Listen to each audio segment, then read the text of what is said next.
Hi guys and ఇప్పుడు మాట్లాడదాం WWE smack డౌన్లో ఏం జరిగింది అనేది. First CM Punk show start చేస్తాడు Allstate Arena Chicago. So what and ovation, absolute thunderous ovation అయితే వస్తుంది సీఎం పంక్కి. And CM Punk Paul Heyman reunion చాలా సంవత్సరాల తర్వాత మళ్ళీ మనం చూస్తాము, ఆల్మోస్ట్ ఒక డెకేడ్ అని చెప్పుకోవచ్చు. So CM Punk Paul Heyman guys మనందరూ తెలిసిందే 434 day WWE championship reign. So అప్పుడు modern day longest reigning WWE champion CM Punk. So దాని తర్వాత బ్రాక్ లెస్నర్ 504 కావచ్చు, అండ్ ఇప్పుడు లేటెస్ట్లీ రోమన్ రెయిన్స్ 1316 డేస్ కావచ్చు. సో బీట్ చేయడం జరిగింది. బట్ అప్పుడు ఆ టైంలో సీఎం పంక్కి పాల్ హేమనే ఉండే మేనేజర్గా. 434 డబ్ల్యూడబ్ల్యూఈ ఛాంపియన్షిప్ రెయిన్ 2012 అండ్ 2013లో ఎండ్ అయింది. అది 2011లో గెలుస్తాడు. 2012 మొత్తం సీఎం పంకే ఛాంపియన్, అండ్ 13లో మనకి ఓడించడం జరుగుతుంది సీఎం పంక్ని రాక్. సో అది guys story. And Paul Heyman వచ్చి నాకు ఈ న్యూ బ్లడ్ లైన్తో ఉండాలనిపిస్తుంది, నువ్వు నాతో తీసుకపో అన్నట్టుగా సీఎం పంక్తో అయితే చెప్పడం జరుగుతుంది. ఆ లోపే మనకి సోలో సికోవా వస్తాడు. So Solo Sikoa and Bloodline CM పంక్ని అటాక్ చేద్దామని ట్రై చేస్తా అంటే కోడీ రోడ్స్ బేస్బాల్ బ్యాట్ పట్టుకొని వచ్చి ఆడ్స్ ఈక్వల్ చేస్తాడు. సో అలాగా మనకి Cody versus Solo Sikoa 1-on-1 main ఈవెంట్లో ఉంటుంది. అండ్ మెయిన్ ఈవెంట్లో కోడీ రోడ్స్ సోలో మ్యాచ్ డీక్యూలో ఎండ్ అవుతుంది. దానికి కారణం బ్లడ్ లైన్ వచ్చి మ్యాచ్లో ఇంటర్ఫియర్ అవుతుంది, అండ్ వీళ్ళని ఈ కౌంటర్ చేయడానికి Kevin ovens and Randy Orton వస్తుంది. సో అలాగా ముగ్గురు కలిసి సోలోని కొడదామని ట్రై చేస్తా అంటే సోలో విచిత్రంగా నవ్వుతాడు. ఎందుకు నవ్వుతాడా అని వెనకాల చూస్తే జేకబ్ ఫ్యాటు, ద డెబ్యూ డబ్ల్యూడబ్ల్యూలో డెబ్యూ చేస్తాడు జేకబ్ ఫ్యాటు. సో వీళ్ళ cousin Solo Sikoa Jimmy Uso Roman Reigns cousin, direct cousin. ఇప్పుడు తాంగాలోవా తమతోంగా వీళ్ళు బ్లడ్ రిలేటెడ్ కాదు, but Jacob Fatu blood related cousin. So Rikishi వీళ్ళ father, Solo Sikoa Jey and Jimmy Uso father. అయితే Rikishi వాళ్ళ brother Sam Fatu వాళ్ళ కొడుకు Jacob Fatu. So Jacob Fatu ఇంతకుముందు ఎంఎల్డబ్ల్యూలో ఉండే మేజర్ లీగ్ రెస్లింగ్. సో డబ్ల్యూడబ్ల్యూకి రెస్ల్మేనియా టైంలో సైన్ చేసిండు, అండ్ ఇప్పుడు ఫైనల్లీ డబ్ల్యూడబ్ల్యూ టెలివిజన్ మీదకి అయితే రావడం జరిగింది. సో అండ్ అబ్సల్యూట్ ఒక డిస్ట్రక్టివ్ స్టేట్మెంట్ అయితే పాస్ చేసిండు. సో లెజెండ్స్ అని చెప్పుకోవచ్చు. Randy Orton already proven legend, and Kevin Owens కూడా మంచి డబ్ల్యూడబ్ల్యూ ట్రాక్ రికార్డ్ ఉంది. సో వాళ్ళిద్దరిని కొట్టుపడేసి current WWE undisputed universal champion Cody రోడ్స్ని కూడా కొడుతాడు. అండ్ అనౌన్స్ టేబుల్ మీద ఆ స్ప్లాష్ మనం చూస్తాం. సో తను కొంచెం లావుగా పర్సనాలిటీ అటు ఇటు ఉండొచ్చు, but athleticism wise ring skill awareness wise కావచ్చు tremendous performer Jacob Fatu. So మరి ఈ న్యూ ఇంప్రూవ్డ్ బ్లడ్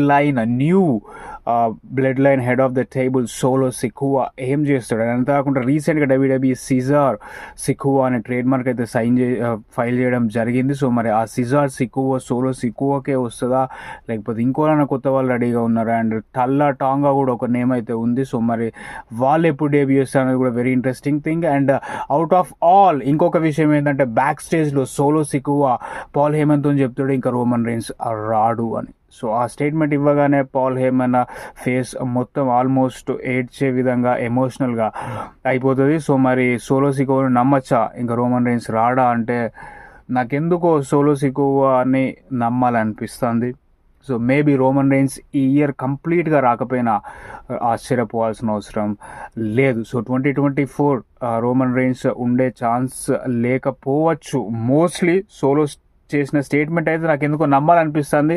ఇంతకుముందు సోలో సికోవా పాల్ హేమన్తో అన్నాడు నేను రోమన్ రెయిన్తో టచ్లో ఉన్నా, ఎవ్రీ వీక్ మాట్లాడుతున్నా అని. సో అదైతే నమ్మాల్సిన అవసరం లేదు 100%. బట్ ఇదెందుకో నాకు నమ్మాలనిపిస్తుంది సోలో సికోవా చెప్పింది రోమన్ రెయిన్స్ ఇంకా రాడు దానికి. సో మరి ఇది ఎంతవరకు నిజమవుతుంది అండ్ ఏం జరగబోతుంది. ఇప్పుడు జేకబ్ ఫ్యాట్ కూడా యాడ్ అయింది కాబట్టి బ్లడ్ లైన్లో 4 తయారయ్యారు, అండ్ ఇక్కడ కౌంటర్ చేయడానికి 3 ఉన్నారు. సో మరి కెవిన్ ర్యాండీ కోడితో ఇంకోళ్ళన్నా జాయిన్ అవుతారా అనేది చూడాలి. సో అది స్టోరీ గైస్ బ్లడ్ లైన్ది. అండ్ సీఎం పంక్ది ఇంకొక స్టోరీ, డ్రూ మ్యాకెంటైర్ రాలో క్విట్ చేయడం అయితే జరిగింది. అండ్ అంత ఈజీ కాదు కదా.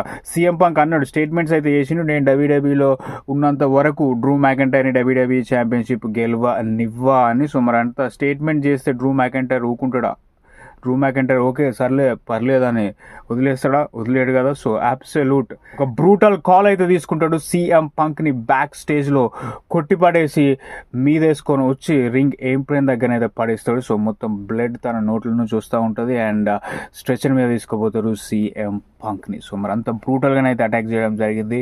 డ్రూ మ్యాకెంటైర్ చాలా కోల్డ్ హార్టెడ్గా అనిపించిండు. ఎలాంటి మాటలు అయితే మాట్లాడతలేడు. చాలా డేంజరస్ డ్రూ మ్యాకెంటైర్గా అనిపించిండు. అంటే మనకు ఒక వ్యక్తి మాట్లాడితే మనకు అర్థమవుతుంది నెక్స్ట్ ఏం చేస్తాడు, ఇట్లా చెప్పిండు కదా అది ఇదని మనం ఒక అంచనా వేసుకోవచ్చు. కానీ ఒక కోల్డ్ హార్టెడ్ వ్యక్తి ఈరోజు డ్రూ మ్యాకెంటైర్ ఫేస్ కనుక మీరు చూస్తే మాట్లాడతలేడు. అంటే నెక్స్ట్ ఏం చేస్తాడు అనేది కూడా మనకు ఒక క్లూ హింట్ అయితే లేదు. సో ఎంత దారుణానికైనా వెనకాడకపోవచ్చు డ్రూ మ్యాకెంటైర్ దీన్ని బట్టి అనేది మనకి క్లియర్గా అర్థమవుతుంది. అయితే దీని ద్వారా సీఎం పంక్ మీద అటాక్ ద్వారా మళ్ళీ సీఎం పంక్ ఎప్పుడు వస్తారు అనేది కూడా ఇంట్రెస్టింగ్ థింగ్. యాక్చువల్గా లేటెస్ట్ అప్డేట్ ఏంటంటే సీఎం పంక్ రెసల్మేనియా టైంకి క్లియర్ టు కంపీట్ ఉండాలి. సో మనీ ఇన్ ద బ్యాంక్లో కంపీట్ చేసే ఛాన్స్ లేదు. మళ్ళీ వస్తే సమ్మర్ స్లామ్కి వస్తాడు. అండ్ ఒకవేళ సమ్మర్ స్లామ్ మిస్ అయితే మనం ప్రీవియస్ వీడియో డిస్కస్ చేసిన బ్యాడ్ బ్లడ్ పేపర్ వ్యూ ఉంది October 5th 100% hell in a cell match Drew McIntyre versus CM punk అయితే ఉండబోతుంది. సో సమ్మర్ స్లామ్లో ఒక మ్యాచ్ చేస్తారు. ఆ మ్యాచ్ సమ్వేర్ ఎలాగో వెళ్తుంది అండ్ ఆ ఫ్యూడ్ని bad blood October 5th hell in a సెల్లో క్లైమాక్స్ అయితే పడే ఛాన్సెస్ ఉన్నాయి. సో అది స్టోరీ గైస్ అండ్ శుభం.